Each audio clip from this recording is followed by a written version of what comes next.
Hi, my name is Jamie. This is my dog Bella. She's been my dog for about 6 years and I've been working with her for her whole life. And if you're watching this, then it must mean you need some help with your dog. So hopefully I'll be able to help. And in this short video, I'll be going over teaching your dog the basics of training, which is come, sit, down, and stay. And she knows all of these things already, so it's going to be a nice little fun video to watch, hopefully. So I hope you enjoy and I hope this really helps. So we're going to start with a very simple command, teaching your dog to come. And there are many different words that you can use. You can say come or here, or some people even whistle. It doesn't matter what command you use, as long as you stay consistent with your commands.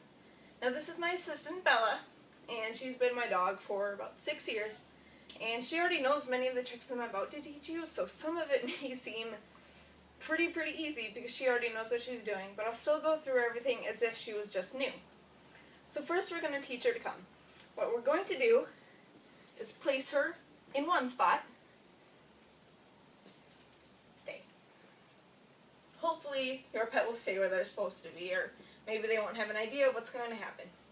Or what you can do, you can kind of let them get distracted like this. And then you're going to say, Bella, come. And you're going to reel in the leash, like kind of forcing them to come with you. And she did very good, so I'm going to reward her. Good girl. Using praise is a very good tool in all types of training everywhere. And treats are also what some trainers use. However, I decide to avoid them because they make her very hyper, and she's not exactly what we want for a hyper dog in this situation. And the thing is, Bella already knows what she's supposed to do, like I said before. So some of what she's doing is going to seem very nice and easy. But what you're going to do is you're going to keep doing it over and over for maybe 5 minutes or so. Not even, you're just kind of let them do their own thing. When they're not expecting it, you're going to say, Bella, come. And reel in the leash again and hopefully get them like right in front of you in a spot where they can be rewarded. Good girl.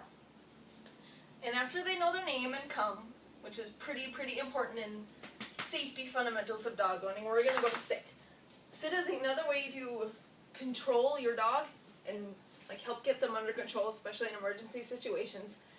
And what Bella is going to do here, there are 2 types of ways to get Bella to sit.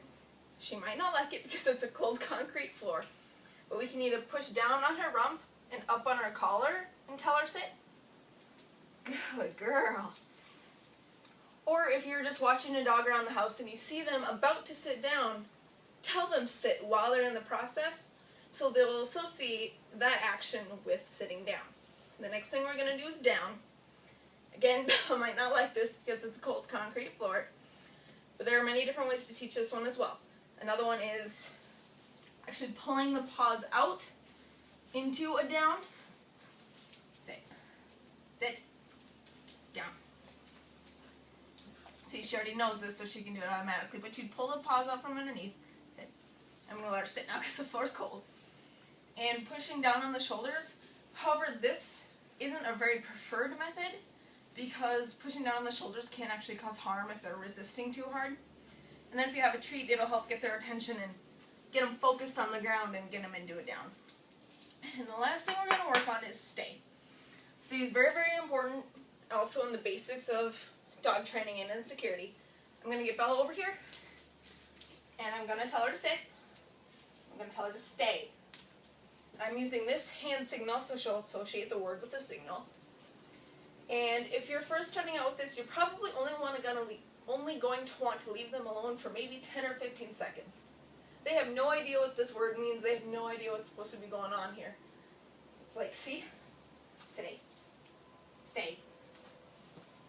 And it's important to not get upset with your dog because this is new for them. They've never done anything like this before. And you're probably going to have to do it a few times, just repetitive over and over. Alright, stay. She's got this pretty down pat, so I'm going to release her. Her release word is, okay. Good girl. Good girl. And praise is the best thing you can give your dog. So in conclusion, teaching your dog the basics is really what you want to do.